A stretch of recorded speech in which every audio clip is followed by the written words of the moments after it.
I would like to call to order the meeting of the Procurement Standards Board for its special call meeting of June 20th, 2019. I appreciate everybody coming today. We have some important business to take care of in terms of particularly the EBO regulations and making sure that everything is in place by July 5th. I think that's our magic date. Is that right, Christopher? That's correct. Okay, so with that, the first order of business that I have on the agenda is a review of the proposed EBO regulations. And before we jump into those, I would just like to address a question to my staff attorney, or the staff attorney to this board, and I would just like for her to give us confirmation as we begin this deliberation that she has reviewed these regs and they are consistent with the regulations as passed by the Metro Council. I just would like Code. and the code and every other law that exists, that you have done that review, just so that there are no questions in regard to that. Yes, ma'am. We reviewed the regulations, and it is consistent with the scope of authority given under the code. And our opinion is that it's consistent with applicable law. Okay, thank you very much. Also, before we begin, it was important for me that we have an opportunity to receive public comment and feedback on those regs. So I would like to ask the board members if they would prefer to hear that comment from any public comment that we received before or after we begin our discussion of the regulations before us. I think we should do it before. Yes. Okay. Okay, do you have a consensus? Are you okay with that? That's fine. Okay. Mr. Don Harden is joining the group right now. You're just in time. Okay.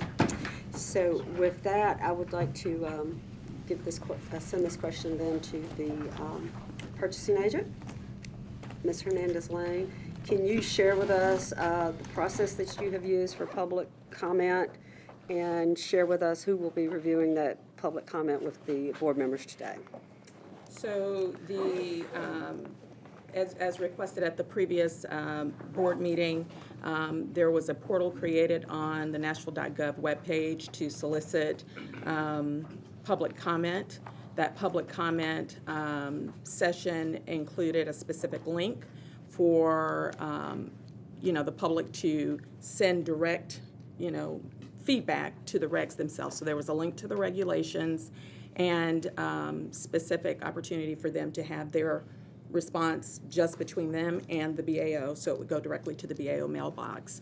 That was put on the web, and it also was included such that anyone who is registered to receive notice of any kind of a board meeting would receive that email as a subscription email, as they do for perhaps this meeting. If you've subscribed to receive notice about the Procurement Standards Board meeting, when that meeting is publicized, you're going to receive an email. So folks were notified via that subscription as well. So they weren't left to their own devices to just kind of wander to the website and note that it was there. We also provided the information directly with the only community organization that specifically requested. That was the NAACP. And then as a safety net measure, additional information, the regulations and the link were sent out from the BAO mailbox as well. Okay. So who will be able to summarize for us the feedback received? Could I ask one question? Yes. Okay. Just what was the length of the comment period, Michelle? It was posted Thursday night and it closed on Tuesday afternoon. So this past Thursday? Yes. And that's when we had complete feedback and the interaction between legal was complete. And then we put it out as soon thereafter as we could. Okay. I didn't want to, I didn't want to put out on the web for public comment regulations that had not been fully vetted and the law department felt was consistent with the code and with applicable laws. Okay. Okay. Okay, so Mr. Kelly really kind of spearheaded this for us, but I don't see him in here, so I'm happy to walk through Do we have that material in front of us? I'm sorry, you do. It's Okay. immediately behind the regulations themselves. So if there are 3 sets of regs, there you go. It's the one on the letterhead. And so you have a copy of those comments. If there were comments that were presented that were simply specific to, hey, I think that, doing business with government is, crazy and you guys asked for too much information, you don't really have those comments, but those comments that were specific to the EBO regulations themselves are presented before you. Okay. So you can see what those comments are. The first comments that were that are in your packet, those came from the NAACP. There were specific questions related to ensuring that contracts were still going to be segmented or unbundled into smaller projects where feasible in accordance with accepted industry practices. The next question was related to subcontractors being allowed to participate in any changes to contracts or purchase orders that are the outcome of a solicitation. Good faith efforts, time frame was a trend as well in those comments, as well as the numbers of days that would be allowed for payment to subcontractors before penalties would occur. The next set of comments were related to IDIQ contracts specifically. These comments, I believe, are, in general, applicable to procurement as a whole, whether the subcontractor is an M or WBE or not, but they are particularly salient on specific contracts to MWBEs, and the nature of that comment really has to do with ensuring that on IDIQ contracts that those subcontractors are indeed getting the level of work that they should based upon the proposal that was made by the prime contractor. The next question is related to the percentage and fee that is submitted by the prime contractor as part of their proposal, and when that should be proposed and presented. And so generally, I'm not going to walk through every single one of these questions, but generally these, the comments really represent, in some instances, Can I just make you pause? Sure. Just for a moment, because I do think it's important that the committee read these comments and consider each one on its own merits. And I guess I would like to go through them one by Okay. one, and I also think that I would like to hear whether or not you believe this to be a something that is maybe perhaps a reporting issue, if it's really has to do with the regulations, or if it's a process issue, or something that really will impact these regulations that have been presented to the board as we begin our deliberation and approval of those, because I don't want for us to just very quickly just jump over these Yes. and not take them on. So let's jump under your grouping for comment one. Okay. And I hope the board will just indulge me with this, but I think it's important that we do this. So item one, which is, will bids be segmented into smaller task work projects where feasible in accordance with common and accepted industry practices? So the first question is, again, is this relevant to the rules that and the regulations that we are putting into place, or is this just an informational item? I would say that the question is probably not specifically relevant to the regulations. It is relevant to the general initiative around inclusion of minority and women-owned businesses. So you may not necessarily have a regulation under the EBO as a separate item, but to the point of ensuring that there is the opportunity to break projects into smaller pieces so that minority and women-owned businesses and small businesses have an opportunity to participate would be a procurement practice. Okay. So as I understand it, and anybody else on the board can jump in behind me, the answer to that is yes. Yes. In practice. Yes. Will bids be segmented? Oh, yes. That's what I'm saying. I just really think it's important that we be responsive to these. Mr. Hurd? Yeah, I would agree. I would agree. We definitely shouldn't glide over them by any stretch. But I would also want to understand from Michelle the intent of the EBO. Is it high level, and as we go through these questions, how much details are we going to expect to be in the EBO themselves versus more definition? So some of the questions will go back to my comment, I think, in answering those. And I do think it's important that we have some level of detail, but it can't be so granular that you are removing all level of flexibility in making a management decision on any given day. I think, Dr. Crum, did you? I would agree. Yeah, so let's just be mindful of a balance here. But at the same time, as we answer these, a quick yes or no, Absolutely.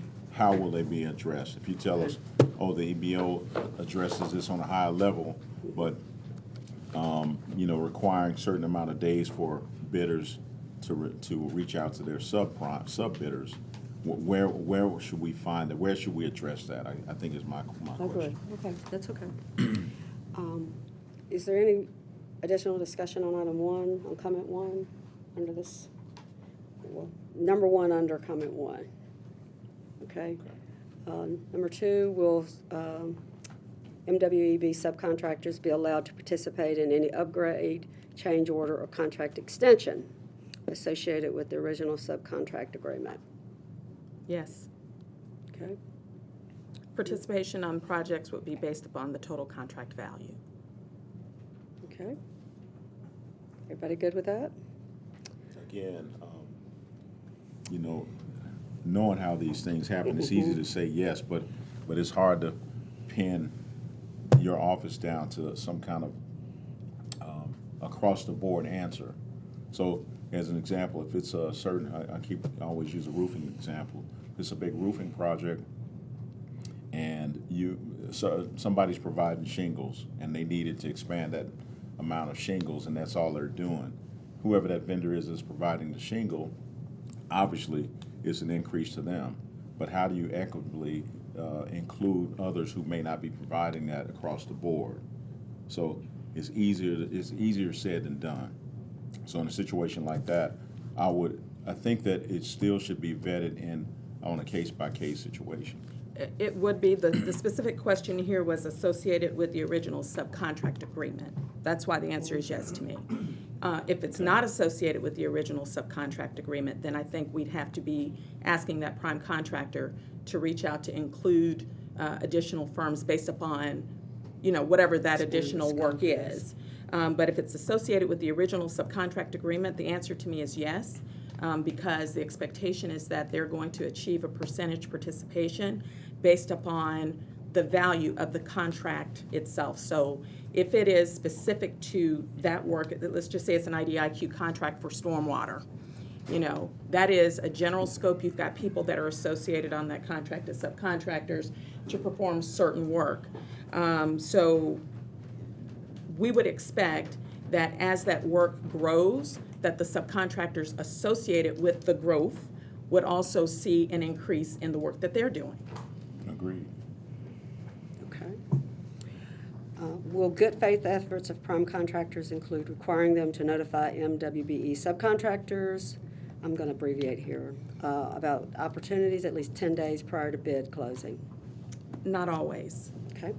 The Let's reason discuss for that is because depending upon what we're buying and the amount of time that we have it on the street, if we put out an emergency bid, it may not be out 10 days. What I would recommend is that, perhaps some language be added that specifies that the outreach must be conducted within a timely manner, and that gives us some latitude to determine what timely might be. For a specific For a procurement. specific procurement, because if you say 10 days here, but then you have a solicitation that's out for 7, you're automatically sideways with the regulations.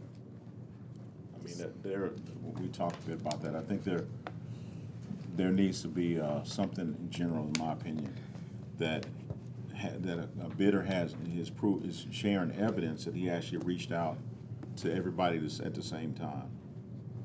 So if he's going to solicit a subcontractor to do something, he can't wait until the last minute to reach out to a minority or woman-owned business. He has to reach out to them virtually at the same time he reaches out to all his vendors. I'm not sure how we get that evidence, but I mean, maybe it's an email with a date stamp on it and response, something that That's what they we can said. say, look, we reached out to everybody at the same time. Because the problem we have is just that. We get 2 days to bid something because they're under the gun with requirement, and they didn't really fairly reach out to others when they should have. So some kind of way, 10 days is a good thought, but I think that the point here is to make sure some kind of foolproof way that there's evidence that shows that they actually reached out to everybody at the same time. I think I agree, and I think but how you get there is after a period of time, you've got to get some data from which to judge what that reasonable time frame is, and Right. I think it's going to require a little work when the program is implemented for us to come back Right. in a few months and say, okay, how are we doing? How long is it taking? Because I wouldn't want to say it's going to be 5 days and then It's a shorter not have window. any, right? Yeah, it's a shorter window. The devil's definitely in the details here, so that's why I think that these are great comments, but I do too. But I don't know how we put them in a regulation Yet. document in general, Yeah. so. Mr. Wood, did you want to address the committee? I'll give you an opportunity if you wish to do so. But what I was speaking about, we've been working on some good faith summary sheets, which would kind of be more detailed as far as good faith efforts from primes. And so, for example, one of those good faith summary sheets, we were trying to pinpoint a time instead of just timely manner. So, because like Mrs. Michelle mentioned, it may be a solicitation that's emergency, so it's not going to be out there as long as another solicitation. So, in the language of that good faith summary scoring sheet, it would be after, so after a pre-offer or after the solicitation hits the street within 48 hours, they would need to contact those MWBEs and provide documentation, which would be an email timestamp or some type of record which shows they reached out to them. And then that would be included in the documentation that the BA office would review. Great. Dr. Crum? Well, I think a couple of things come to my mind when at least the questions I've looked at so far, and maybe we'll have a better sense as we go through. There's the actual regulation, and then there's the implementation of the regulation. And so it looks like some of these questions are more, apply more to the second set of documents that you should have so that people understand these are the regs, but this is how we're going to implement these regs. And so as we go through them, the expectation is that these are the types of things that will be provided in detail so that folks who are bidding understand how whatever it is gets approved is actually going to be implemented. That's a very good point. Because you're not going to have this level of detail Detail in in your, regs. it's the same thing we deal with our federal grants. We have the overall regs, and then we have the way that they are going to carry or expect us to carry them out. And so I think that some of the questions, at least so far, seem to be more about that second set of documents that has to be provided to them so that they understand this is how this is going to be That's a good way to implemented. think So about it. there are 2 documents that we use. One is an information and procedures manual that's for internal use. So BAO staff, review that. It includes checklists, a variety of different things. So inclusion of that there, I think, to your point, makes sense. We also provide prime contractors with some facts about how to comply with the program, and I think inclusion of it there makes sense as well. Well, prime, and then for whoever the sub might be, so Yes. that they understand what the prime should be held to as well. So to me, it's 2 different sets of documents. Yeah, and as such, I think we have to decide if the public it's gonna be another round that drives this detail. It I should think be. that people won't be comfortable until That's they right. know, we trust you. But like one of my good friends that everybody knows says all the time, I trust you, but let me cut the debt. That would be Ron Corbin. Shouts out to Ron Corbin. But so I think that we're on the right path here. But I think that other set of documents that Dr. Kroom mentions probably may have to have a round of review with the public as well. Absolutely. I'm not sure if that's a fair way to do it, but. MWBs too, the facts for MWBs, okay. So there's a fax also for the MWBs that it would need to be included there as well. Okay, great. Will prime contractors be required to pay subcontractors within 15 to 30 days of work completed? I think I want to take this question to Ms. Eke. That's not necessarily something that was No, in that's the. not- Beyond the scope That's of- beyond the Yeah. scope. I just want to make sure. Many legal issues. Okay, so, beyond scope. It's something that we can work on, it's definitely in terms of, having discussions around prompt payment and making sure that people get paid, but I do think it's probably not within the scope of these regs, unless anybody wants to. And to Or the Honorable, John Cooper Esquire. I agree, it's beyond the scope. Okay. And if I may just add, my attorney just reminded me that there is language specific to this in the standard contract language that asks all prime contractors to pay their subcontractors within 14 days. Okay. It's I think 14 it's 14 or 15 days. Okay, great. And then receiving payment. from Metro. Yes. We have Again. 60 days to pay, and then they pay within 2 weeks. Again, but outside of the scope of Of this, these. of these. Then comment 2, IDIQ contracts. I'm not gonna read this whole thing. I'm not even sure I understand Yes, it. I I'm think- not I think- understanding the question. I Okay, think the- maybe it's worth reading out loud, Yeah, Misha. so it would be I'm not helpful to sure. hear directly from Metro about IDIQ contracts and not have to rely on the prime contractor. I think they missed 2, make a decision regarding whether the project falls under a subcontractor's scope without our review. I'm not sure I know what that means. I think what they're saying is that they'd rather hear from us about the work that they're gonna perform on the contract rather than waiting to hear from the prime about whether or not their scope of work fits within the contract. What I would say to that, All the IDIQs are available for public review and public inspection. they are, I Anytime. think that this is specific to, I think maybe we have somebody who's been proposed for use under a contract, but then they don't know exactly where they fit in the contract.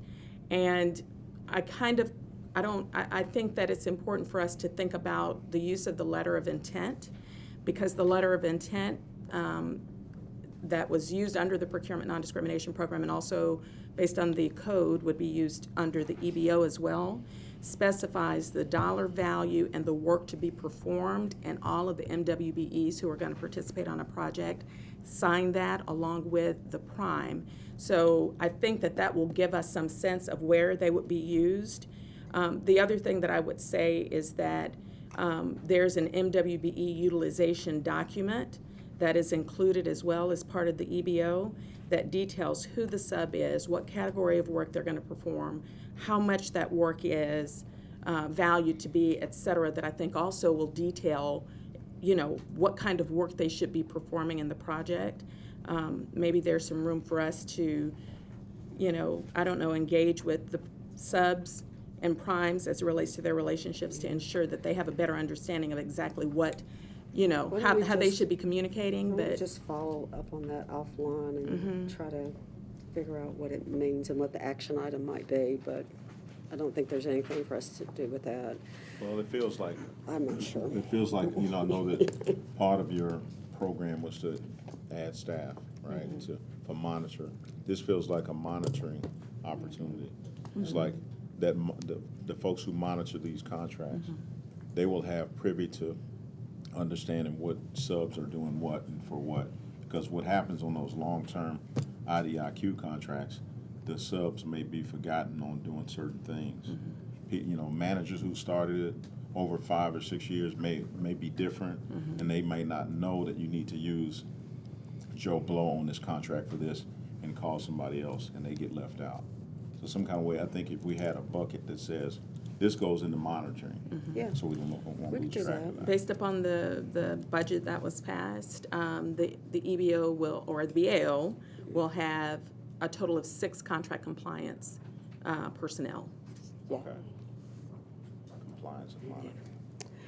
So, the next one, I'm also not real clear what to do with. The percentage and fee should be submitted by the Prime to Metro as part of the proposal package. I don't know that that's within scope of these regs, Because we will present the percentage as the Exactly. subcontract. okay? Prime contractors should undergo a formal and periodic audits or another review process, blah, blah, blah, to ensure contractors are meeting their EBO That is goals. And within that the is, regulations. it is within the regulations, and positions have been recommended to perform that task. Now we're moving into comment 3, which has which has one item under it.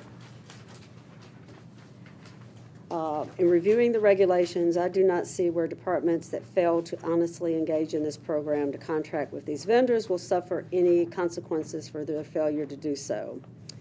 If department heads see no negatives for non-participation or rewards for participating, how will EBO succeed? I would, if the committee does not have any problem with this, like Mr. Ashford, he used to explain how important this is to the administration and that the mayor will make sure that department heads comply with these regulations. This is one of the most important things he's got going. So if you would just address the board, sir. So thank you. Having spoken with the mayor on yesterday around some updates on the program, knowing that we were having outreach, the mayor is 100% committed, strongly committed to seeing this program be successful. I think he has started that process by showing the will on January the 3rd to make certain that this passed unanimously through council.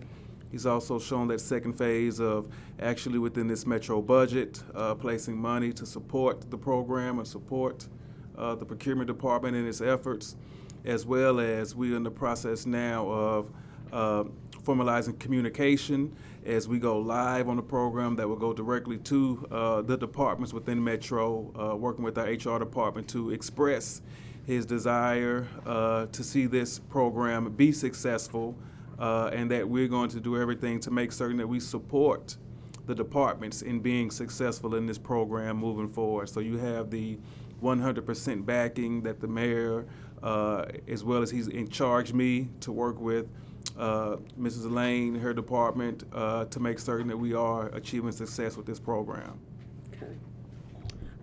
I think we have absolute clarity that this is an important matter. But you know, thanks for the response, Ashford, but we still haven't addressed penalty. Somebody To has to ask to a department head? To a department head, that's what they're asking. Okay, Yeah. I'd like to flip can this ask to Dr. ourselves. Crum as a department head. See how she might react to that. Well, I think you will recall my constant request in our last meeting to make sure department heads were trained on this so that they would be able to comply. Because my belief was that if they are not fully trained and don't understand it, that they could be, could certainly cause it not to be as successful. I think that if there's evidence that there's after there's training, that there is something willful that a department head has done, I think that you would use the normal process that's used for us in terms of our evaluations, which mine is certainly annually, I assume others are as well, that there would be opportunity to notify whoever evaluates that department head of their failure to comply with the requirements of this program. Well said. My thought is that a department head that refused to comply would no longer be a department head. There you go. And there's that. You know, the Can you mayor. take that back to the mayor? I mean, it really is that important to the mayor. Okay, thank you. Okay. Comment 4. Number 1, I would like to see a buyer's fair. Done. Done. Easy. All the questions. Forum on how to submit proposal to Metro. What is the contracting officer looking for? Done. Proposals 101. A workshop on the process that the contracting agent takes to issue a bid and award a bid. How to do Done. business with Metro. Yeah, that's done all the time. Took me 10 years to understand that Metro and other agencies don't care about you, About how you, about how you do the job, as long as the job is done within scope. I would like to see a workshop on that. Beyond the scope of Note the to regulation. self, man. You can't solve that And right away. we're just gonna walk through these. An outreach for a larger prime contractor to find some new subcontracting talent, done. New advanced level workshop. Some of us need graduate level classes. That's probably relevant. It's in process, okay. Comment 6. We ready? Yes. Did you wanna jump straight into number 6, John? Well, number 6 is just saying we don't like the program. Yeah, it just says we don't like it. It just says we do not Sorry. support the addition of project-by-project goal setting. I would encourage the board to read the question in its entirety, because Under the current program, we reach out to all qualified firms and encourage their involvement. We have probably exceeded the minority involvement goals on most of our projects. We have other customers who have project-specific goals.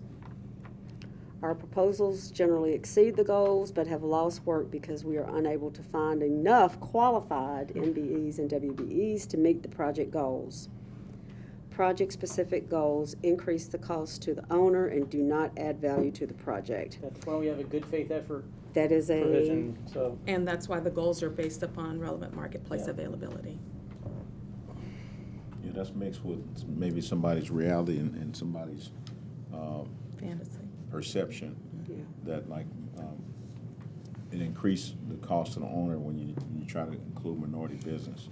That's not always the case. But I feel their pain, but I think that what we're trying to do here is build capacity. And I'm looking at Chris. He's came on specifically to try to increase the number of available and ready and available participants to participate, so we can say, okay, we do have enough. And that question comes up all the time. You can't find anybody, but I think that we have to be more specific and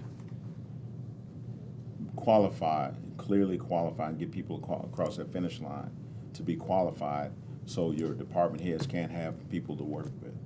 And so I feel their pain, but there's work to do. We shouldn't shy away from that question, but I think that we're working on it.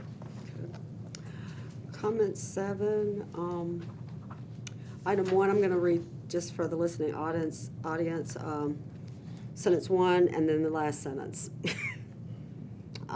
The first sentence is, you do not explicitly state that you accept TDOT DBE certification, and please keep it simple and don't set up a whole new program or requirement. Do you want to speak to that? Did you want to address that, Javal? Mhm. There's a whole lot in between here. I mean, it starts with, I'm a one-person firm, and I'm up at night completing forms, and there's a long narrative in between. And TDOT is, excuse me, TDOT is listed on our list of certified entities that we accept by Metro. So it is clearly stated that we do accept TDOT's DBE certification. So we'll put it in bold letters. We can make sure it's simple. Okay. But they can definitely find that on our list of entities that we accept. And keep it simple, don't set up a whole new program. It is not a help. You wanna go for that part? No, well, the only thing I would say to that is that in thinking about which certifying entities to recognize, it took into consideration that we didn't want to create an additional barrier by saying you've got to have this specific certification, but instead looked at the certification or requirements that were set forth in the code, and then accepted entities whose certification procedures mirrored that. Or were included, or specified the same requirements, so that people wouldn't have to go get yet another certification. They could present one of those, accepted both private and government certifications. Okay, and I think that gets to the next comment. The pay-to-play certifications, like I'll say blank and blank, are rarely used for any government agency. They are used in manufacturing. Do not go this route. $400 per year plus the extra hassle instead of taking DOT DBE is shady. I'm paraphrasing. It's pay to plan, plain and simple. I do not have any more time to be in any more clubs. think I'm that's- abbreviating. I think that's JaVale. Okay, so, JaVale? Excuse me, I will take that. There are options, which is WeBank, NMSDC certification, NABO, of course, but those are options. We also have free options that are available, i.e. GoDB, which is the Governor's Office of Diversity Business Enterprise certification that is available. And actually, those certifications are accepted by many corporations, as well as local primes utilize those particular certifications. It's really based on the entity that utilizes. We accept it as well because they do mirror GoBDE certification in a lot of ways, but they have that charge based on the fact that corporations are involved a great deal. Okay, the regs as contemplated before us today, though, gives us a great deal of flexibility on with certifications, correct? As Correct. approved by the finance director. Okay, so we have an opportunity to make sure that this does not happen, that we have lots of options for companies, correct? We do. Okay, There's approximately 9 that we accept. okay. If I could just add, I think it's important that we do include these kinds of entities because our goal is to expand the scope or the breadth of vendors who are doing business with the city. And that will include some who are doing business with private corporations at times, and this is how you get to them. That's okay. That's Well, okay. the goal you hope also Is to have the that maximum it flexibility. allows, it decreases the burden on the businesses who are smaller and who might be struggling if they're not having to go back through another process. So if we are accepting, then that's great. Okay. Go to multi-year certifications for certain entities. Every entity, certifying entity that we accept, they have a variation of the amount of time that is accepting. It really is based on that particular certifying entity. The majority of them are on an annual basis. There are some, like the federal certifications, that are increased to 2 and 3 years. It's a case-by-case scenario, but we do make sure that, especially when we do our certification training, that we allow every person there to know and understand that certification, the certification you choose is based on your desire of whom you want to work with. And we also suggest, just from personal knowledge, to get more than one certification because every database is different with those certification agencies, and it allows them the opportunity to expand their horizons in terms of broadening their business opportunities. So as much as we want them, we hope that their business just does not land with us, that it lands with other entities. So we don't limit them to that, and we encourage them to get multiple certifications. Okay, so, and I don't know what this is. Okay. KYTC has moved to 3 years, life-changing. You know, the only thing that I would say. Is it It's Kentucky? Okay. I think that it's important to have a look on a more frequent basis at the ownership and control of the business. In other words, don't extend it out the long distances or periods of time. Because you don't have to demonstrate changes to the business until the end of that period. And if you had changes to the business before then, you still have your certificate. I mean, you're required to notify of any changes, but not every business does that. Okay. The headline here is we need to have the maximum flexibility to be able to assess whatever the particular certification is to make a determination. Is that fair? Okay. Number 4, you've added the metro location requirements. There are only 10 women land surveyors in the entire state of Tennessee. This is a really long one. Can somebody summarize what they think the question is? If my rural area staff can provide excellent work for you within a reasonable driving distance, then why is it unacceptable to devalue my woman on status? There's a lot of stuff in here, guys. What is this about? They're not in the MSA, and they want to Okay. ensure that they're included in these opportunities that we will have availed through this program. It's outside of the scope of the regs. Outside scope. Do you agree? Okay. I think in some cases, a person like this probably could spend some time with the department to see how they can market themselves directly. You know what I'm saying? It's like, this sounds like a person that is capable, and maybe they need to market themselves, Well, there's there's a lot of also- comments here. There's also an opportunity for them to open up an establishment locally here, which is what Right. we do suggest to those entities that are not locally based, that we want them to have a presence within the MSA. So if they are able to provide work within a reasonable driving distance, there are a number of opportunities to establish there locally based here in the MSA. Yeah. People might read this and start a business right away. All right. She'll have competition tomorrow, right? Comment 8, I would say we are about to discuss those later on as part of our discussion around the regulations in terms of project goals and sanctions and penalties. So I would just like to hold those. And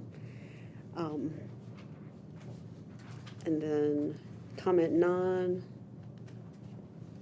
I do not consider much of the written material to be regulatory. Much of it is a description of agency responsibilities and tasks. I think that's what we're trying to do. Is that right, Ms. Ecke? Yes, Correct. that's the purpose of what we're doing here. That's exactly what this is supposed to be. And then the regulations should set standards regarding the treatment and criteria applied. Then there's some commentary. Government agencies should not regulate their internal work, how they are managed, their duties, responsibilities, etc. You can read at your leisure, but there's no actionable item within that comment. Okay? Thank you all for making sure we took the time to do that. I just thought it was, if people took the time to submit those, then we needed to consider those. Mr. Hughes? Just one important statement from the mayor's office. We are thankful that the Business Assistance Office worked to get those questions out to the community. And again, to just briefly speak on the importance of this to the mayor and where we are moving forward. So as we begin to next talk about the regulations, it is important to note that the learning process and getting this correct will still continue to go on. Most recently, our office, the mayor's office, along with Procurement Department, were awarded to be a part of a Living Cities cohort, which will continue over the next year to look at industry best practices across the country as it relates to procurement equity in departments across the board. I believe that is something that the mayor wanted to make certain that we still were making certain that we were on the cusp of looking at trends, looking at ways via, a lot of these questions seem to be around communication and communicating what is taking place in the practice of the regulations. Well, that is something that the mayor is going to make certain, has charged me to make certain that we are all in coordination with several people in this room will be on that committee moving forward as we begin to better and continue to better the process. And the mayor also wants to make it known and make certain that as we begin over the next months to evaluate everything, that we also take into consideration the EBO program is a new program. The EBO program is a new program that will go live July the 5th. And as we move forward, we need to judge where we are in Metro government on the EBO program. And as we begin to take the judgment into the program, that it is a long haul, and we are going to work together to do the best we can to make certain that we are leveling the playing field. But we have to start with the program that is in place. We are moving forward with the EBO program, not our past program, the PNP. And that is something that I think we need to state and make certain that the community is aware of and that we know where we're starting from moving forward. I really appreciate that, and I particularly appreciate that because as we consider these regulations today and approving those, I want everyone to acknowledge that we're probably going to have to revisit these over the next year or so, and then as this begins, and then as we have lessons learned along the way, we need to bring those lessons learned back and act on them, so that we need to.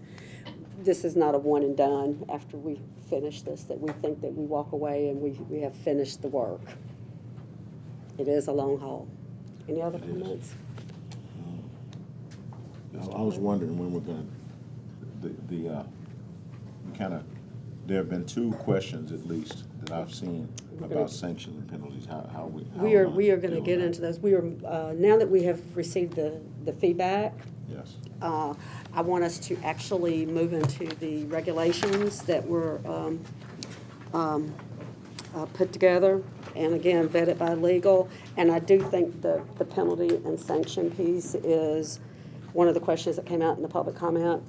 And so I will turn it straight over to you if you want to jump right into that as a point of topic. Yes, I think. Yeah, that, because I had it listed as a I think that, discussion point.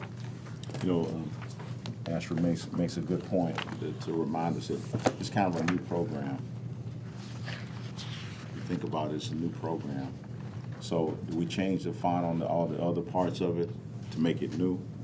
Or we're a totally new program? If you don't understand what I'm saying. So we have these regulations, and then we've already talked about the need to either redo, rewrite some of the details that go behind it. And so, because it's a new program, it's almost like we have to go through what was existing and keep the good and what makes sense, and then weed out the stuff that doesn't, because it's a new program, right? We have to say that a couple of times. Totally revamped program. So, but we've been working with a bit of old and new, and now we're dealing with sanctions. And it sounds like maybe it's a harsh word for some, but we need to deal with what kind of sanctions go with that, because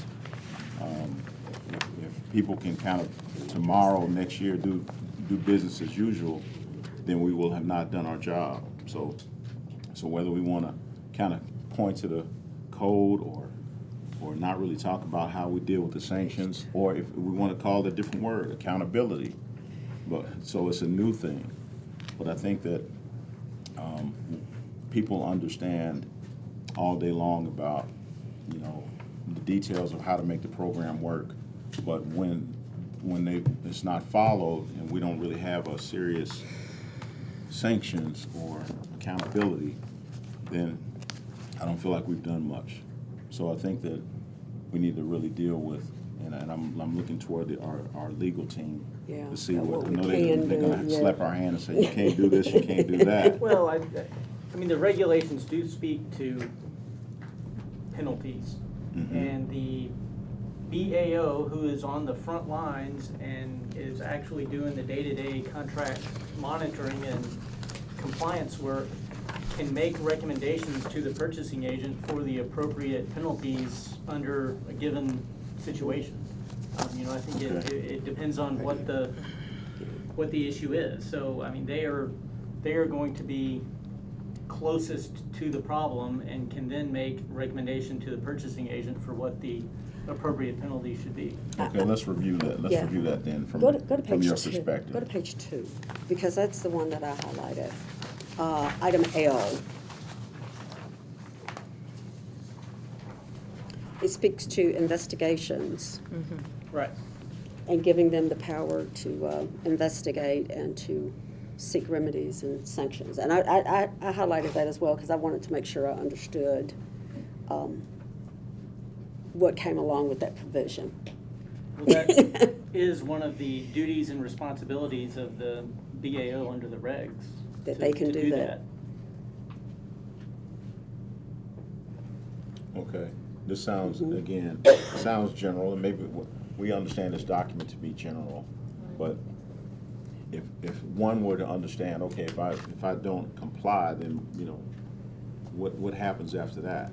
So I think that somewhere we need to be able to either talk about it in detail, How do you- maybe Well, use the- a couple of scenarios. The available penalties are specified in the code. Okay, You well, can have we should be reading the suspension, you code. can have Debarment. debarment, you can Mhm. have, I guess you could Cancellation see of contract. cancellation of contracts, you know. But I feel like the Procurement Standards Board should be a little bit more intimate with, as a body, with understanding what the codes say. We could all read it on our own, but we need to interpret together and see. He's gonna, So if somebody walks up to us on the street and say, hey, you know, what can you do? what you know can what, John? what can I'm you not do? sure What if can be your done? Who packet can I has talk been to? updated And what can be done? And so I think that, you know, this may warrant a little bit of time on its own to deal with. maybe we don't deal with it now, but we have to deal with it. No, I think it's something that is front and center in terms of a discussion point, and we need to talk about it. All right. You need to spend a couple minutes on it. Both the discussion point, but it also may need to be included as a part of L, in accordance with In accordance with whatever the whatever code the is. code is. That It, way. it is expressed that way in this, in 4.46100. If you go to 4.46100, it does reference the code. I don't know if that's what you're getting to. Cynthia's yes. suggesting we I add think- that to L, right? Mm-hmm. That we just Not add that the to, breakout, but yeah, just the just add that to item L. I'll be the first to admit that I need to be trained on sanctions. Okay. So I understand that. Because the PSB, the board will not be awarding or recommending, imposing sanctions. So the BAO makes recommendations to the purchasing agent, and then the purchasing agent looks at the factors outlined in the code and determines in that particular circumstance what sanction is warranted. So the BAO will not be, this board will not be involved in a particular case and saying this is a sanction you need to award, So- because that's not, So that's beyond the the scope. purchasing agent We has need to sole make sure we discretion in understand that? Purchasing agent has sole discretion in determining what that is? Which It can be makes a final appealed. decision, yeah. Okay, which And can, then which is it can be appealable? appealed to the Procurement Appeals Board. Okay, Anything could be, I would The imagine. sanction that's issued, imposed, can be appealed to the Procurement Appeals Board.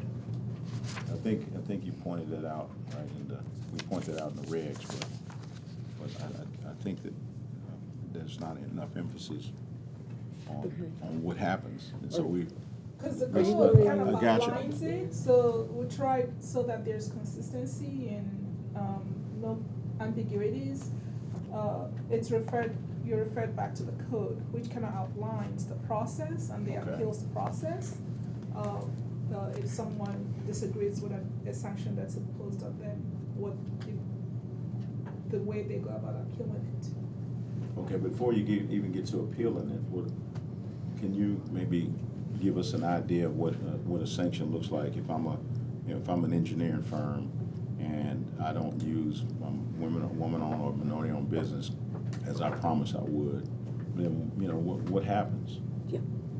Maybe Michelle. Michelle can speak to that. So, Hypothetically. yeah, the process would be that the BAO contract compliance staff would be monitoring the participation on the project on an ongoing basis.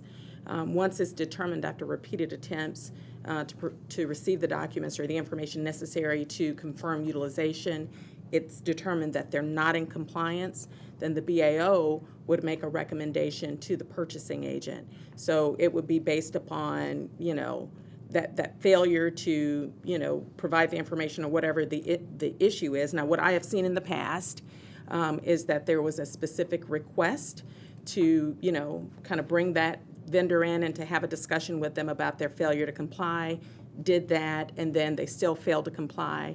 And then the next step was to recommend that their contract that they be determined in breach of contract.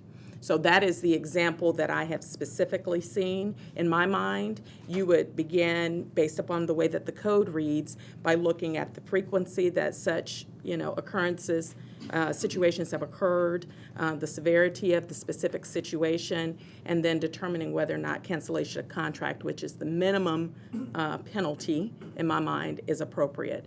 The next penalty that will be available would be either suspending from doing business for a period, or ultimately debarring them, again, based upon the frequency of the occurrences of noncompliance. Okay, in that scenario, I haven't heard how the subcontractor, that woman-owned subconsultant, or the minority-owned subconsultant gets paid or gets they're made whole. As I haven't heard a remedy for them. They're left with, hey, we had opportunity, we count on that revenue, we're out. So you're saying if sanctions It's are imposed on complicated. someone, You for can't- example, and the you contract is can't hold canceled, it. We just need to. what happens to the subs? I So think, Yes, yes, what's, that's I mean- that's I mean, what it is. they would have a claim against the the prime company. contractor. Yeah. Yeah, it's- but not But that's the- a private contractual matter. relationship. We wouldn't have the authority to, Make make them Only pay. thing, only action we could take was with the prime. Mhm. And we don't see anything wrong with that. Well, legally, that's just the way it is. Okay, all right.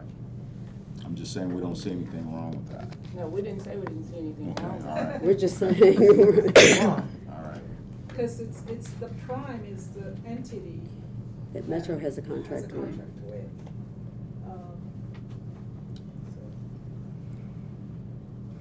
And We need maybe to a work on part that. of the decision that has to be made by the purchasing director is the recognition of the impact to the sub, so that Yeah. before you make the decision that you're going to Because you have issue a penalty against the adversely prime, that impacted you the understand the sub. full impact of that, so that whatever attempts can be made to sort of right the situation before you get to that point has to Correct, be your correct. priority. But sometimes if it gets Let to me- that point, but here's, Let me here's, follow up on it, 'cause I mean, that makes sense. So let's suppose someone says, you know, they got a $10 million contract and they're gonna use $1 million of the sub, and They just you don't, do it. and they don't spend a penny.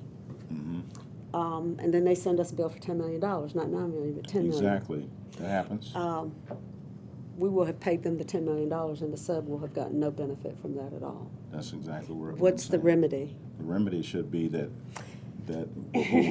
money's withheld and made Mm-hmm. sure that the sub gets paid.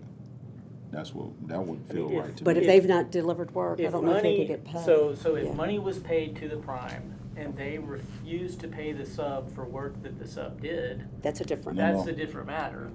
Well, the thing with it is They don't give them it's work. almost, That's it's similar because it's to no fault of that sub-consultant. They were waiting to do the work and they didn't get the call when it was time to get called. And they spend it on something else. If folks don't believe that Get somebody happens, then else I'm to a do it. witness that stuff happens. So you're taking into consideration as well any mobilization by that subcontractor in preparation for the work If a that they've been sub- subcontracted to If perform? a sub has a contract with a sub-consultant based on his bigger contract with the city, they don't get utilized for whatever reason, then they're out, they don't have the opportunity. It's a missed opportunity. It's, I'm sorry, I forgot to use you. Well, Come on. Nikki, Yeah. if, Well- if we paid a prime $10 million $10 million. and they were supposed to spend under what they had proposed and what was approved by Metro, $1 million with a sub, but instead they spent it on something else or someone else. Correct. Would we have a legal remedy to go after the prime for Exactly. misspending Contract or, yeah, violations and violations of And then you could get provisions the of the recovery. program. right. Yeah. So Metro would have a claim to the million, but Metro couldn't necessarily Transfer transfer that money funds to a the, sub that did not that did perform not work. perform the Yeah. work. Well, That's well, the dilemma. Well, I'm hearing, what are you saying though, Nikki? Yeah. It seems what you're saying is that Metro transferring funds from the, that they would have paid to the prime to a sub that did not get opportunity to do work. Yes. And that's really beyond the scope. We just Yeah, can't there's This is do the that. part, They this is didn't the donate. part we- Yeah, we this is the can't- part we have to fix. That's the work we gotta do. I'm not sure it's I'm done. That's the- fixable. That's the work. It's more a it's legal something- issue. Well, that- there you go. It's a legal issue. Well, what I mean is that it's beyond what we can do. No, Okay. that's well, where if we're 100% at Mhm. Ashford, that's where we said we're Okay. committed. These are the kind of issues we have to deal with, guys. Okay, let me, come back to Mr. Cooper. I think he's trying Nikki has to, accurately explained the legal issue involved. I got you. That's So- fine. That's where we have a broken part of our program. So may I ask, if we're saying that Metro would have kind of legal standing against the prime for for contract violation, would that not then potentially be, since we're talking hypothetical, be evidence that the sub could use in bringing a claim against the prime? Absolutely. yes, Okay. yes, the claim, yes, Yeah, the that could claim is happen. between the sub and the prime. Absolutely, Right. they could do that. It's But just I that think- Metro's not a part of I that think contract. it may be, I don't know if I think it may be speaking to another area. There's a piece that I wrote as a possible addition in here. And it may or may not get to that what you're talking about. But what it speaks to is there has to be some amount of communication that takes place between us between the office and whoever the subs are. So that we know before the contract is out, we know within a certain amount of time whether or not that sub is actually involved in You don't wait this till the process. end. That's right. So That's one of the correct. things that I was the recommending was that there is a process that involves an actual either survey or something to the sub that allows you to know what is the status of what's going on with them in the To prime. establish What does that benchmarks. I'm just saying. Maybe At having some something point, to it- insert benchmarks May- for reporting. So part of the that compliance. as a May I part speak of to that, Just a second. Let Dr. you Crone, know please. before you're at the end that there is something going on that could impact this sub being able to be paid. So We talked that about was that a very piece thing. that I agree. I was recommending that we figure a way to add in. I agree. But I then agree. I that know might what you're get at saying. what That probably you. would, you'd catch it sooner before they got the whole 10 million. Yeah, we- And you could, Yeah, one of my comments, similar to yours, is a utilization plan. We hear that term all the time, but this utilization plan would show a schedule, not only of the schedule of the work, but the schedule of values and when when you would pay someone.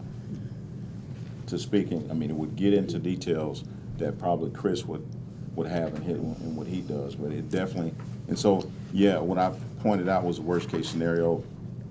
If it gets to that point, then we've not been successful in doing our job, but if okay? you've got these checkpoints in there, Correct. that gives you an opportunity to identify it. Okay, Yeah, and I think- Michelle. I'm sorry. Well, I was just gonna say, I think that was a good point to raise, because I made an assumption that will be part of the compliance program that Michelle and her team would build out with the hiring of additional staff, so, Yeah. is that fair? to- Yes. It is. It sounds like, so I'm thinking two different things. One is, that is part of the compliance process and the procedures. And with the inclusion of, our new system that we'll have to enable more efficient contract compliance, I think that we're gonna see significant improvements there. To the point, though, I think that what Dr. Kroom is saying is that in the regulations as they are presented for potential adoption, there is a gap between what happens in the bid process and then it jumps directly to penalties for failure to do it, as opposed to any kind of detailed documentation regarding that post-work monitoring process. I think that's what you're saying. Tell me if I'm wrong. It's trying to get at that, but it's also, my whole thing is about customer service. It's also trying to find out if we've gone through this process, are we gonna wait till the end of a contract? That's right. To find out from the sub whether or not this accomplished for them the reason they got involved. And so that's only going to come with us being able to survey them or whatever process you use to understand what is happening. Because if we don't, during the course of the project itself, Missed your then we'll chance. be at the end, we will have missed the chance, there will be no opportunity to correct it. It's also gets to the accountability issue when you talk about the prime, to make sure that they're not just using people's names, but in fact, they're not They're really using them. benefiting, right, in the way that was intended. So that to me is a piece that's missing but would let us get at perhaps early on some of the concerns that you've raised. Right. Yeah. I mean, And I hope it doesn't even get to that, but things have happened in the past similar. But I think Dr. Crooms is absolutely right. And so it brings the severity of the details of monitoring and making sure that it doesn't happen. But of course, even if it gets bad, there's something called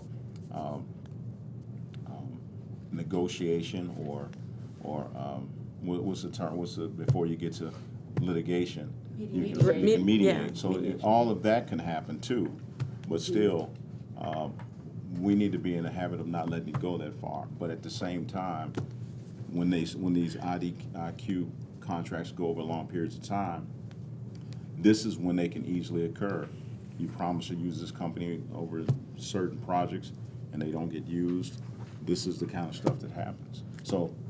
Okay. But I think that, just say you know, one more thing. Dr. Crum, was there a specific section of the regs I that had you it thought it in, made sense to insert that? I had it in section 4, R4.46.030.02 on page 2. Okay, So I looked at G and, I'm sorry, it's on page 2, Oh, page 2, okay. item G. So I looked at G initially to see if it fit in there, but that didn't seem to be specific enough language. And so I just added, because that's, well, anyway, that was the section that I thought that information could be added. Can you, just because, yeah. Okay, I was gonna say the code does have one language regarding, the purchasing agent's authority to monitor. And the BAO, the authorization to monitor, it talks about, having to collect data, necessary to monitor the program, and, requires continuous monitoring of participation of MWBEs, in the program. So it may be more of a process issue for I think though it would, procedure. I think having these regs though, having some clear expectation in terms of, instead of just this generic monitoring.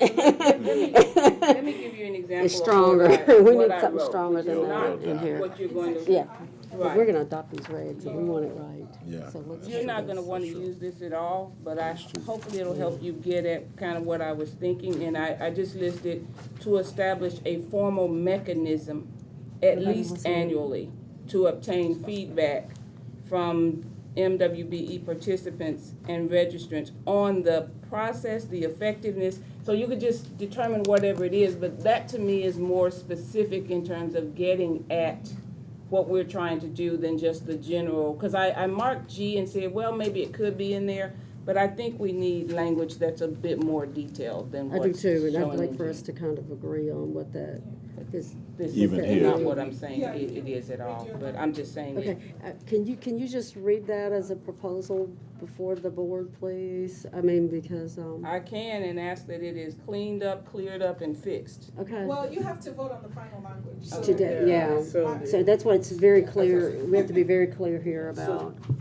what we're dilemma we doing. have is, These regs have to we be in have place. to approve these today because the program goes into effect. Now, we can always come back and modify them, but if there is final language we can agree on today, that's fine. I think it may be something to the effect that we shall establish a routine schedule, Right. I just said. monitoring schedule for, during a contract period to, go ahead, Michelle. Well, can I think you're just give wanting you to- guys a piece of information? I mean, so the BAO does today use a periodic process for soliciting information, but with our new system, anytime a payment is made to the prime contractor, there's automatically going to be a notification to the prime to go in and provide us with details regarding their payments to their subs, and there's going to be a notification to the subs that the prime got paid. So I just want to make sure that as you're considering any kind of information, that you know that that is a procedure Okay. that is built Then I'm into gonna our suggest system. item F, that we delete the word annually Item F on page. and make that monthly, if it's that easy. Well, but there is one, there's a difference in what, It's a different- Yeah, this, and it's I also. think you want to add an item here. I thought that'd get your attention.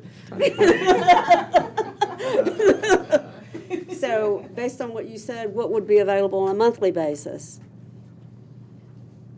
I'm sorry. What Say would be again? available on a monthly basis for us to monitor compliance? Well, on a monthly basis, they being the prime contractors, would be providing us with payment information regarding the subs that they paid. But here's what's And- different. Compiling and For me. reporting, yes. It's all still based on the prime. Well, but We have, so what I'm suggesting is there has to be some way to survey the sub. the sub will receive notification from the system that Prime A has reported that they paid you $1,500, confirm that you received it. But that's just a confirmation of payment. That doesn't say what I've had to deal with. It doesn't give us feedback that we need. That's kind of what he described from the sub. And so what I'm suggesting is that there has to be something in there where there's a mechanism to know, because the goal of this program is not for the prime. It's for the sub. And so if all of our communication is not, if there's no direct communication, us to the, again, it could be a survey, it could be whatever feedback we need from them of how working with the primes, whatever that might be, is impacting their ability to do business. That's the piece that I don't So, Routine, In periodic general feedback or from the- contract specific? well, we need contract specific as well. I don't know So what both? the yes. So I'm suggesting that there should be language in here that gives us, or that says that a part of what you're also trying to do in terms of determining effectiveness is there has to be a mechanism by which the sub can provide direct feedback to this body. Compile regular feedback. So so what I wrote was establish a formal mechanism, at least annually, to obtain feedback from, and so that's the feedback specifically from the subs. That From lets subs. you know the effectiveness of the program, whether or not, because there's no mechanism for them to say I'm okay with that. what's happening. That's what I'm asking about. Yeah, I'm okay. I think what Michelle is, perplexed a bit about is if it's annual, then it could be a short I contract in said between. at least annually, Yeah, but if it was, minimally. if it was project specific, then that communication could come back. But what she's doing is great as far as a sub can say, because, airport does it. Sub can say, the prime can say, I paid this sub, and then you have a document or electronic communication, and they reply, yes, I did get paid this amount. That's great for that, but the other part, if it's a long project, 10 months or more, and then a sub is not going to be used until toward the end, then that's the part where you can't monitor whether that sub is going to be used or not, because they haven't paid them yet, and you won't be notified that, hey, we paid this sub, because they're way down the line. They may get missed. So I feel like I can see if maybe the subs who are down the line, or at least there was a payment schedule that shows when you're actually going to get them involved, like Dr. Kroom said, when will you get them involved? So we can see, okay, it's May 2018, you're supposed to have used this company by now. Where are you with that? So they're not missed. John, did you want to jump in here? Okay. Well, I just had a question, because what I hear, I agree with what Dr. Kroom is saying and with what Don is saying, but all of that to me still sounds like how you implement the compliance program. And so my question is, does it need to go in here, or is that the type of thing we would put in guidance for how we are implementing the compliance program? I think it is in guidance, but I also, and I'm not gonna beat this I just really think if the program, if you look at who it's to benefit, then why would we not have listed in here so that there's no question whatsoever that we anticipate or expect a feedback mechanism for that group? And let me tell you why I agree with that. And I think it's really simple. I think we always hear the connection I'm making is the connection to the disparity studies. And every time we do a disparity study, we take this extra step and we compile anecdotal evidence and we send out questions to the small businesses and say, how are we doing? Okay? But we do those disparity studies every 10 years or something. We shouldn't wait for another disparity study to have that feedback mechanism in place to hear from those subs. It should be a routine, regular process to get that feedback so that we don't have to wait 10 years to figure out what we're doing and we can react quicker. That's my 2 cents. So Madam Chair, Yes. if I, just so that we can be procedurally correct here, if I could move approval of the regulation, Okay. and then once we get a second on that, I would like to move approval of an amendment to add the language that Cynthia just referenced regarding the surveying. Okay. I will entertain a second. So I will move approval of the regulation Okay. as presented. Okay, can I get a second? Second. Okay, I have a motion and a second. Now we can entertain changes to the actual regs. So did you want to actually make your motion now? I will make a motion that we amend the regulation 4.46.030.02 to add the language Could you read it that for us? Cynthia will read. I just think it needs to be fixed here. Okay. So somebody help fix this. It just says establishing a formal mechanism, at least, and I'll leave out annually, to obtain feedback from MWBE participants and registrants on the MWBE process, effectiveness, and I have ease of use and et cetera. I don't know what the correct terminology should be. Is it MWE process or is it the Read that EBO? Read that again, please. Dr.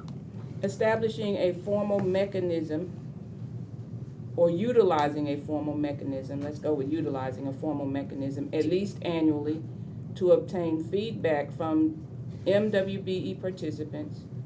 I put in registrants because I would do That's what right. That's right, okay. and registrants on the MWBE process, effectiveness, ease of use, and et cetera. And the et cetera for me is just because I don't know what the other things should be. We think that last MWBE needs to be EBO. EBO, I'm sorry. Sorry. Okay. We got on the, from MWB participants and registrants on the, Effectiveness, on the EBO process, effectiveness, ease of use, and et cetera. on the effectiveness of the EBO program? On the EBO process, comma, effectiveness and ease of use.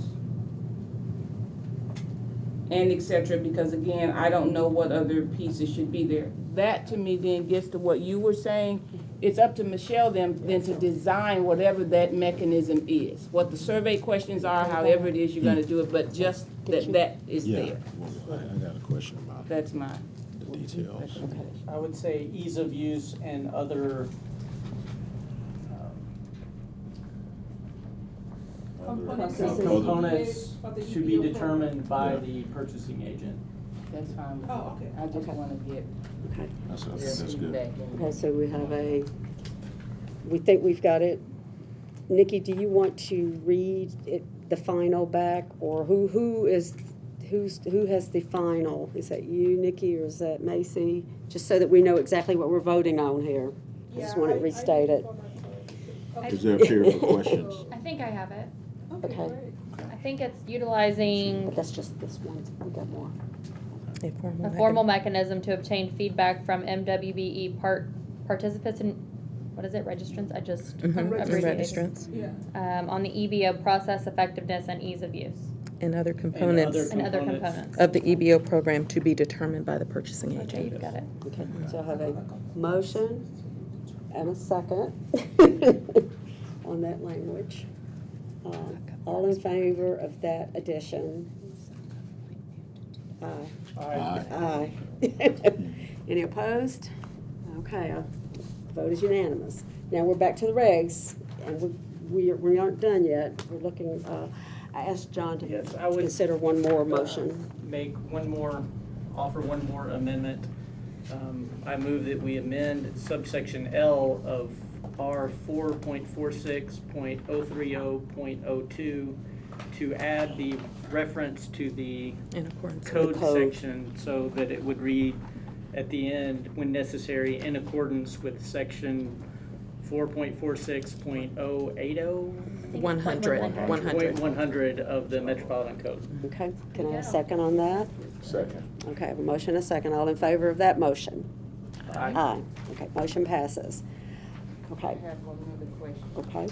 On page 5, Michelle, of 7, at the bottom, and it is a question because I don't know if this is a requirement.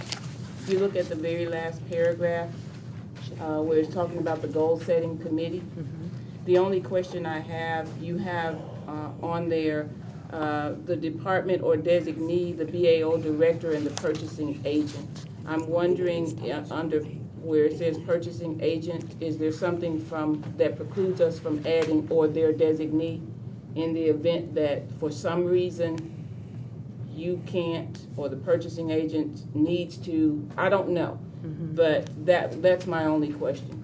I don't know if legally there's anything that precludes it from reading or designee. I know that the code, as it is written, specifies that the purchasing agent will be a part of that committee and shall give final approval Okay. of the specific goals. So I don't know if the law department can It's speak to just a that. question, it may not matter, but if you can't be a part of that and you need to send one of your team members in, Chris, or somebody. Well, he's already on the committee. Okay, well, that's right, because he's the BAO director. You needed to have a designee. If you don't worry about it, it's just a question, whether that needs to be there. May I ask if I were to be out of the office and I delegate my responsibilities to a specific individual within the purchasing division, would it not include this action? To the extent you can legally delegate your responsibilities to someone else, then yes. I have to qualify that answer, but So then I would need to modify the existing delegations that I have to specify this particular responsibility as well. 'cause I think, my recollection of the code sections the council just approved does not specifically say or designate, it just has The purchasing agent. purchasing agent. So if you have an internal mechanism for delegating responsibilities that is, and you know, if that's consistent with your authority, then that would cover it. Okay.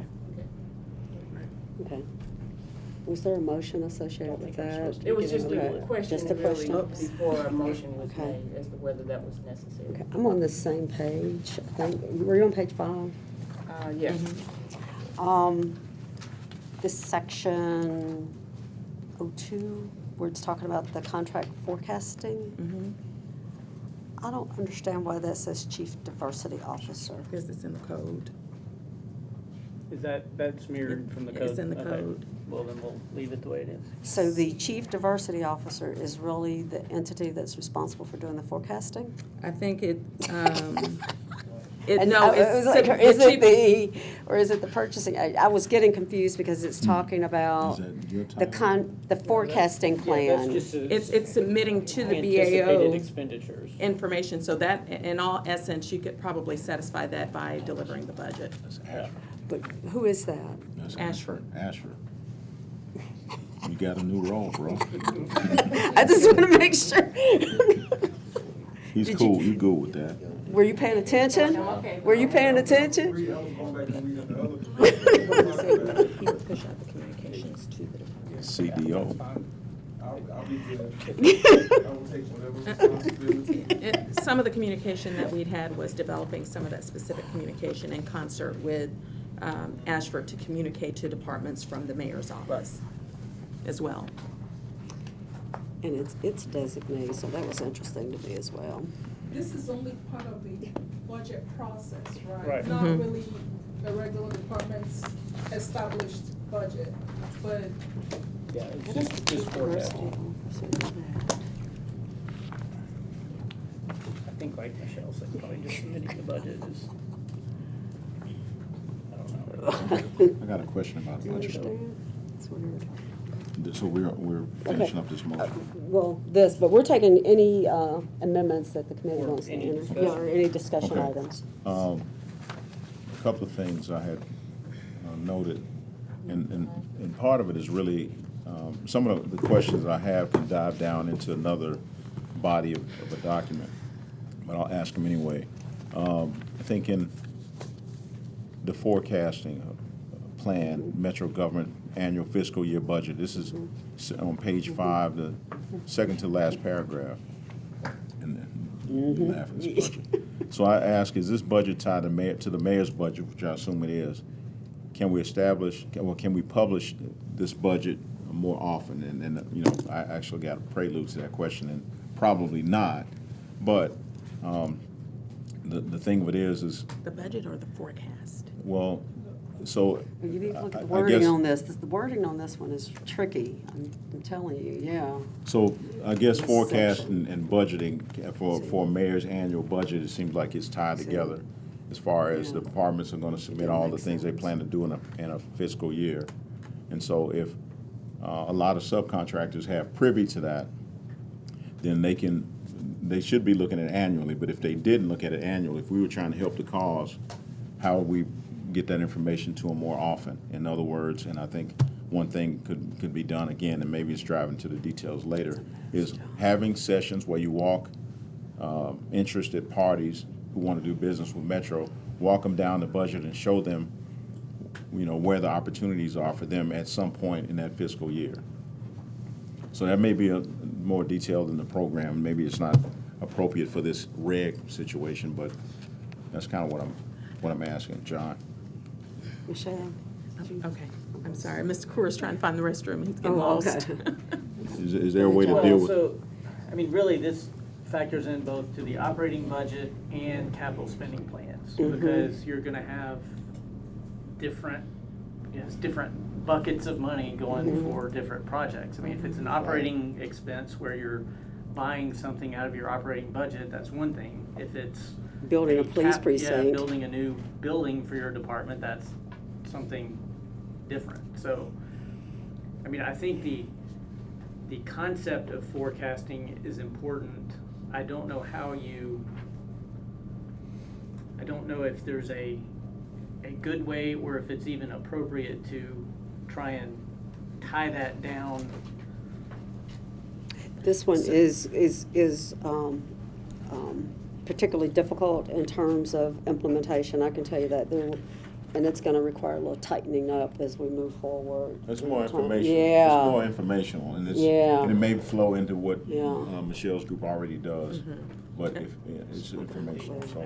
Yeah. I realize that, again, in the context of This might be one of those that we need to. Yeah, it may be. Yeah. Yeah. The other comment I have, and I'm done, I think it deals on page 6, bids and non-discrimination bidding. My question is we got so much. Thank you. Can we require that a written MBE utilization plan for bidders of projects above a certain amount, or maybe any amount, be required by bidders? In other words, the utilization plan that I'm talking about, we use that term often when it comes to how you're going to utilize MBEs, but more specifically, to drive down that schedule that I was talking about. It's like if you plan to use 5 MBEs, and you're going to use one MBE Q1 because of the nature of the work, you're going to use another one Q3 because of the nature of the work. If we saw that, then from a monitoring perspective, Michelle's office has a chance to say, okay, those monitors that you're bringing on board, they have some more tangible information to tie to make sure that these targets are happening. So again, probably detail for this reg, but and to me it brings to mind the comments that we got before and some of the things that were on my mind. Is there a way? Does this reg reference any details to be done later? And so, two-part question there. Go for it. They don't, well, no, is the short answer. Okay. Is the short answer. There is specific compliance requirements related to the program. In the sanctions or penalties and sanctions section 4.46100, there is specificity about sanctions being imposed for failure to provide information related to the utilization. During the bid process itself, one of the items that are enumerated in the code is the submission of an MWBE utilization plan. That is for all offers. I think if I understand your question, you're getting into more detail about once you've been awarded. What is that utilization plan in detail? So there's not that extension to once you've been awarded that you lay out a specific plan beyond the utilization plan that is required at bid time. Correct. But they still can do some, back to your word, forecasting. They can still do forecasting even at bid time. Most of the time when contractors bid a project, they know exactly when they're going to be done. We require a lot of schedules be submitted when they bid a project, and so they know if they're going to do drywall or install a pump at a certain period of time, and they know who's going to do it. So it doesn't seem like a stretch to ask them to show us when does that equate to contractors being utilized and drive it down when they'll get paid. Maybe when they'll get paid won't happen then at bid time, but when they'll be used should be identified. Well, I don't think that, well, currently the way that the regs are, the code is written, within 2 days after notice of award, all prime contractors are required to provide to Metro a letter of intent, and that letter of intent is for each M or WBE that they're planning to use. It details who they are, what area of work they're going to perform, the percentage, and how much. It's signed by both parties. I don't think that there would be anything, and the law department can tell me if I'm wrong, that precludes a modification of that letter of intent to include the level of detail that you're talking about. Appreciate it. I mean, I always say we have to see it to review it. Okay. Yeah, without seeing the actual language. She's already saying no. No, I Kidding. know. Look at just look. I'm joking. I'm gonna look at this lawyer. What do you think? I'm joking, Nikki. I'm kidding. I think in theory, yes, I don't see how that would be an issue. Okay. Cindy said it was good, so. Yeah. I'll go with a yes. I'm gonna run down the table here to see if there are other I have another question. comments or suggested changes. Just a Dr. Crum? clarification for me to understand. On page 6, on the second paragraph, you notice, I just need to make sure I understand it. It's, I guess it's the second full sentence down. It says, it is intended that such goal setting will be based upon careful analysis of the availability of commercially useful subcontracting opportunities within a given contract and the relative availability of MWBE firms to perform. Is that all MWBEs are registered with us? I just needed clarification. My take on this is that it's not limited to registered. It Okay. says in the relevant market. Okay. That's my interpretation of that. Yeah, that's And fine. that we may not have every registered or every MWBE in the relevant market registered. Okay. But what we do ask in every solicitation is that all MWBEs that are intended for use on the project be registered prior to the closing of the solicitation So it is not registered firms, it's Okay. just MWBE. in the relevant market. Just wanted to make sure. Okay. Anything else? I'm just gonna run down through here. I'm good. You good? Yeah. Okay. I would renew my motion to approve as amended. Well, I'm going to check on the end. Do you have any comments? Okay, do I have a second to approve as amended? Second. I have a motion and a second. All in favor? Aye. Motion passes unanimously. We have regs. The next item up for bid. I've been in here. The next item before us is a review of a proposed ethics regulations. And who will be presenting that to us today? Our chief, are you gonna do it? Okay, because she's not gonna be here. Yeah, I would, Okay. this regulation or this change to the regulation came about as a result This of. new the- regulation. New regulation. Result of the work that Chief Compliance Officer Patsy Cottrell in the mayor's office recommended. She's been reviewing all of the applicable ethics standards related to procurement and felt like we needed to, just to provide clarity, we needed to have a definition of employee in our regs and also to specify and address what employees are who deal in the procurement realm are required to comply with. So it doesn't add any new standards that don't already exist. It just makes it clear if you're dealing in procurement, then here's what you have to comply with. Okay. That was said very poorly. Okay. I just have one comment on these, is, I didn't see an opportunity to get some kind of an acknowledgement that this had happened, or that people were notified and they were aware of this, and I didn't know if, similar to other things that we have where people say, yes, I've reviewed these ethics requirements and I understand them, and I'm gonna sign off on them, and People being like Anybody- bidders or internal employees, internal employees and things like that. I just felt like we needed to have some kind of mechanism, so if someone came in and said, do you have evidence that people were told?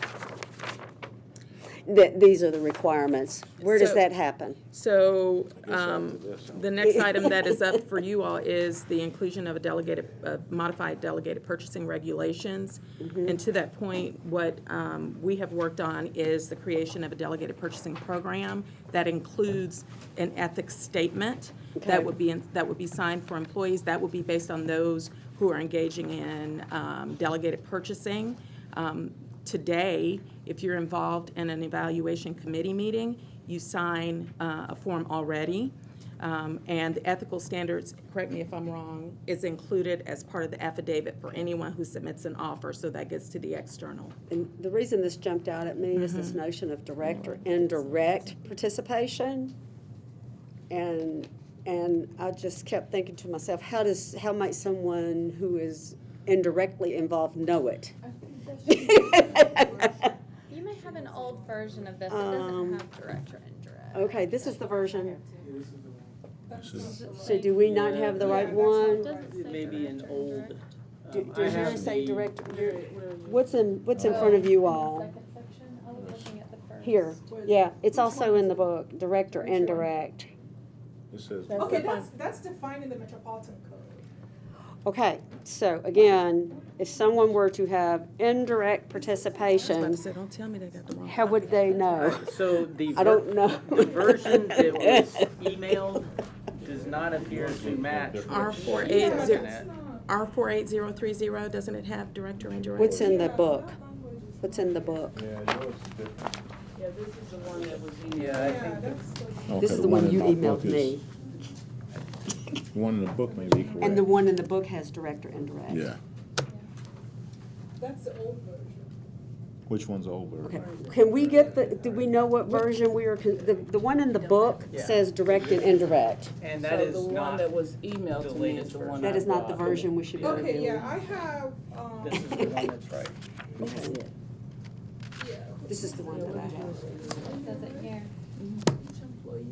This is what got Where's that? emailed out, Says I printed it off this morning. Direct or indirect Oh, yeah, participation. that's completely gone. Yeah. It's right here. That's what I printed too. What else is different? Each employee shall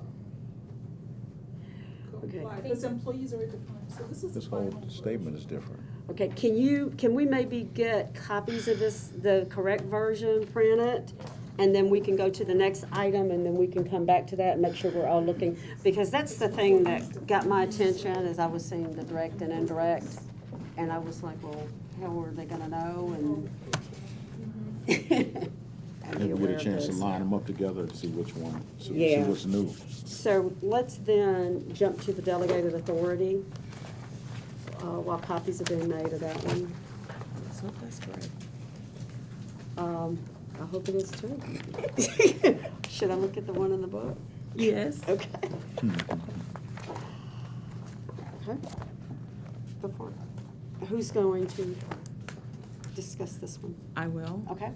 So this modification to Regulation 4.08 includes some significant cleanup of the existing regulations. If you were to look at the existing regulation, it does not provide specific conditions related to the use of the delegation of authority. Rather, it provides a format that would be used by the purchasing agent to delegate that authority.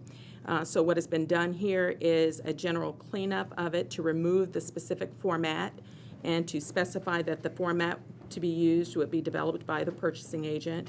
It also includes specificity around the conditions governing the delegation of authority. It also provides some specific detail as it relates to purchases that are made by departments in dollar amounts that are less than the amounts which require competitive sealed bidding.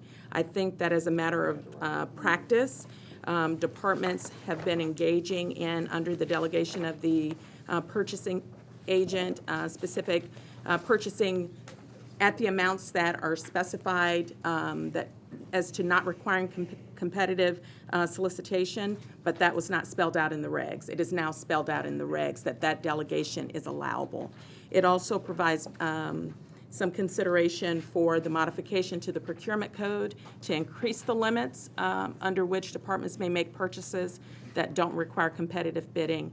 The procurement code, as you guys will recall, was modified to increase that limit from 10,000 to 25,000. So these regulations are in line with that, and it specifies in certain sections that new increased delegation, or that new increased value not requiring competitive sealed bidding.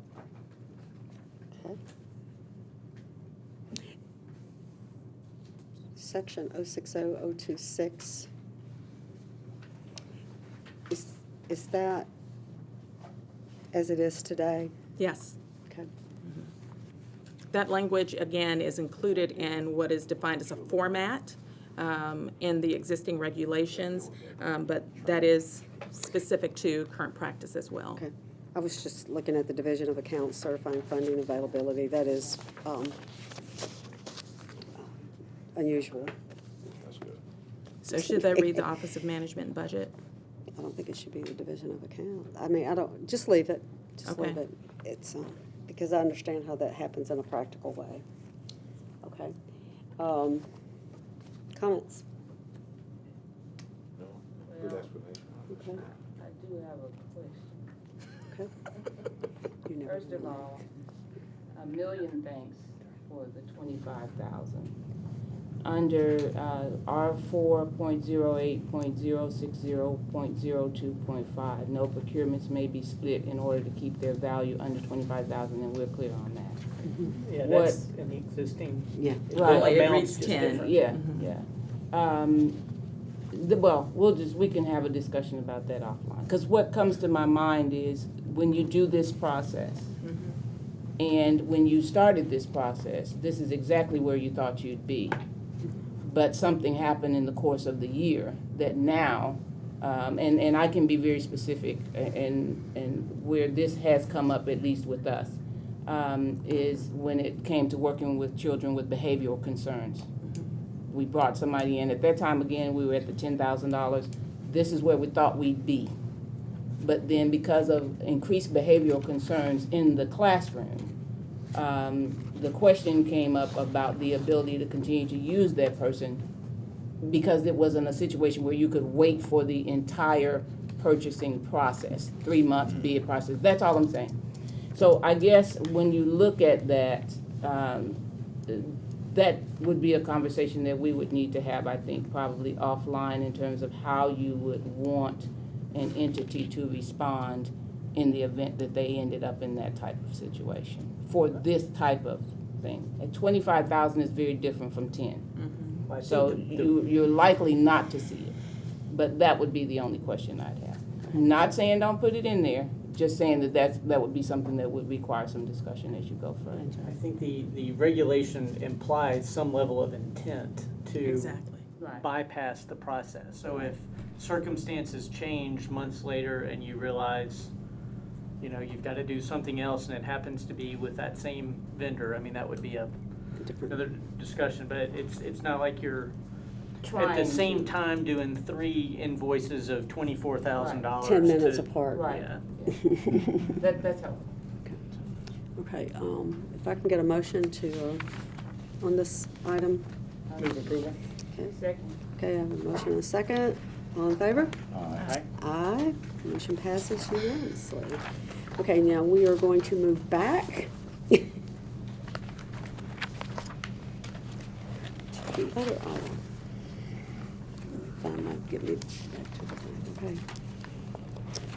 Everybody just take a moment and review it. I'm just trying to get to the page here. Or am I gonna have to do a side-by-side comparison between these two drafts? No. Or is the only difference This is the one to consider. or is the only difference largely between these two is this notion of what? Indirect, this indirect, Because it wasn't in mine. yeah. Yeah, there are different, various use of the term direct and indirect a few times. That was crossed out. Okay, and that's the part that was Yeah. tripping me up before. Okay. Because the employee has been defined, Yeah, so you don't need that. yeah. Okay.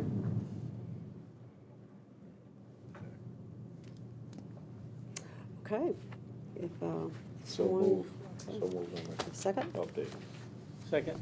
Okay. Any other discussion? Okay. All in favor? Aye. Aye. It's unanimous. This last item was not on the, Mm-mm, that is this, is. it was? The goal setting Okay, method go is. ahead, Michelle. Okay, so pursuant to the newly adopted procurement regulations and consistent with the code, there's a provision that requires aspirational goals to be established for the Equal Business Opportunity Program. Those goals are required to be based upon MBE and WBE availability and utilization data that is collected and analyzed every 5 years as part of a duly authorized disparity study. What you have before you are recommended aspirational goals for each of the procurement sectors identified in the most recently and duly authorized disparity study. What you have are the recommended aspirational goals, and below that is the specific table summary from the availability estimates in the relevant market for those specific categories from the most recent disparity study. And those aspirational goals, as defined in 4.46020 and 4.46060A, are presented to the board for consideration and adoption.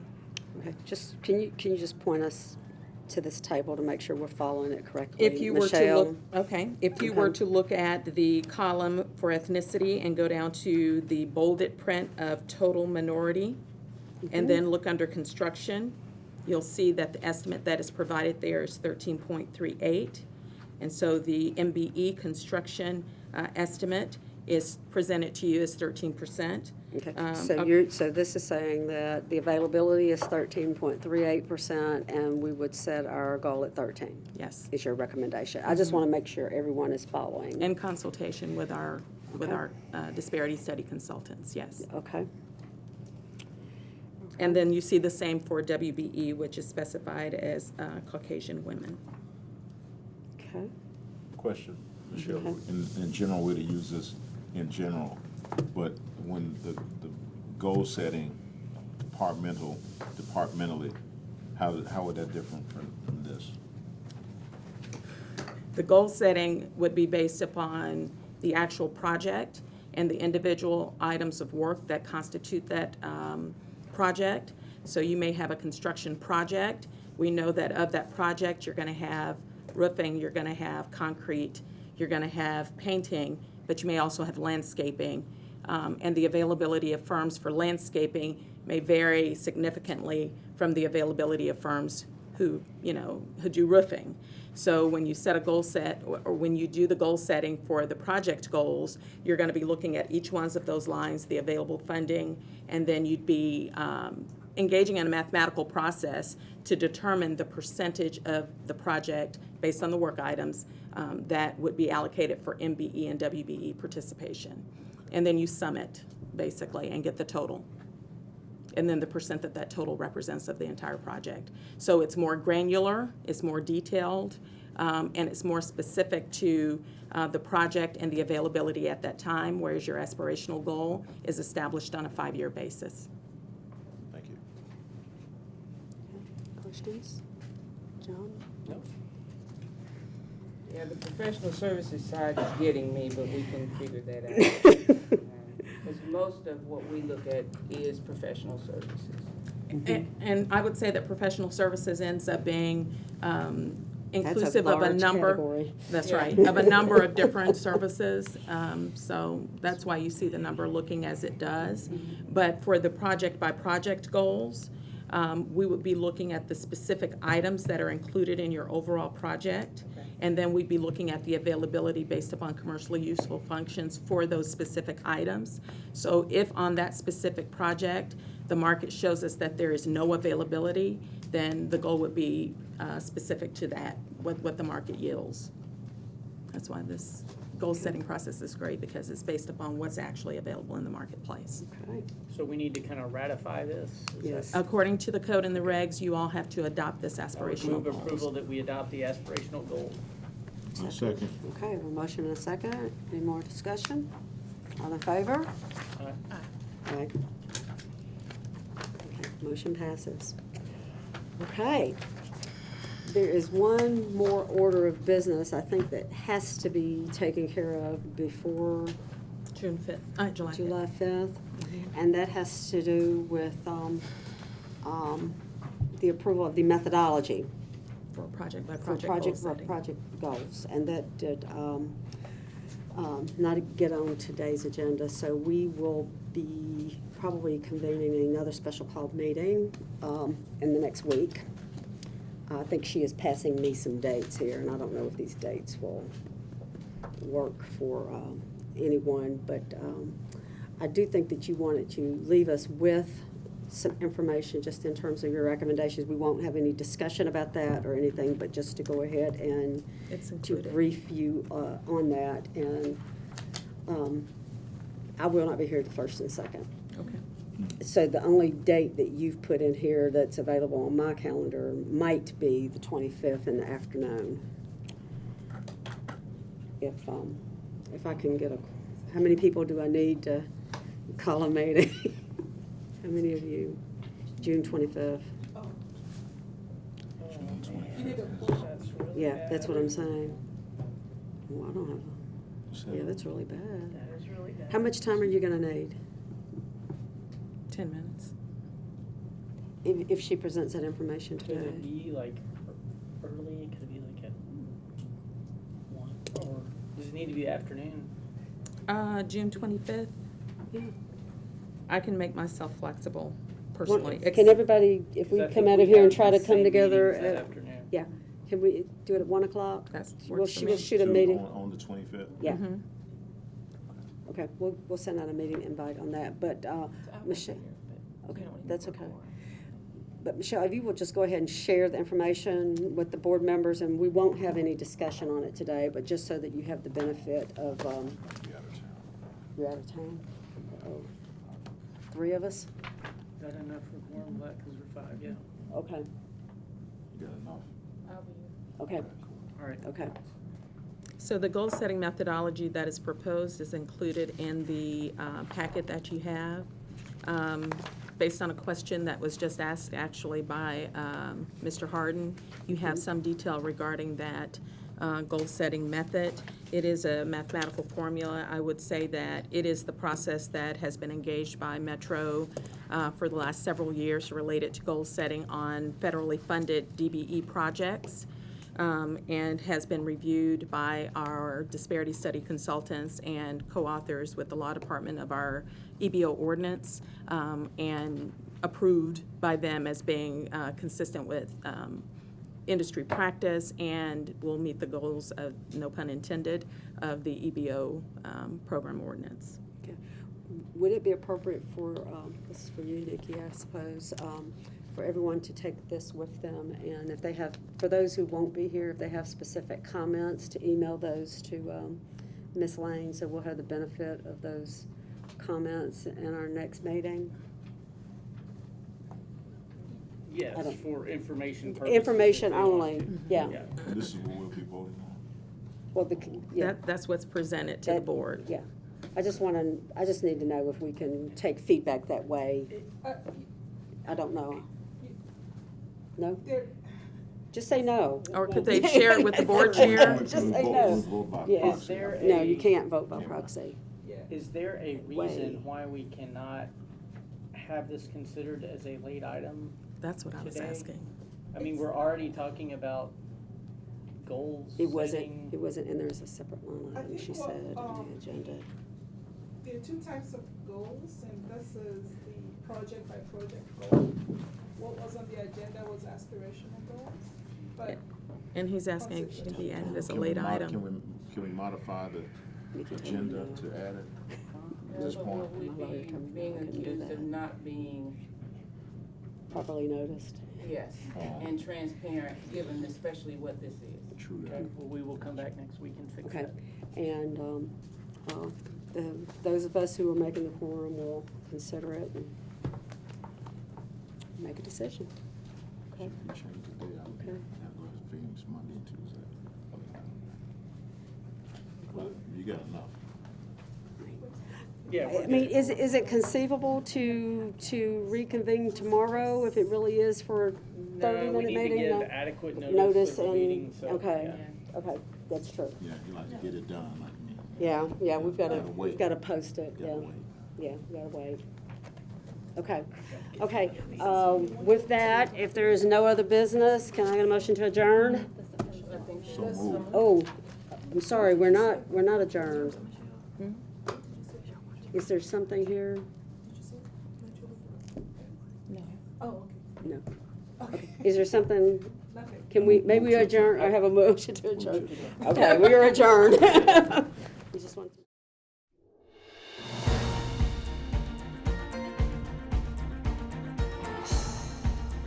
This has been a service of the Metro Nashville Network.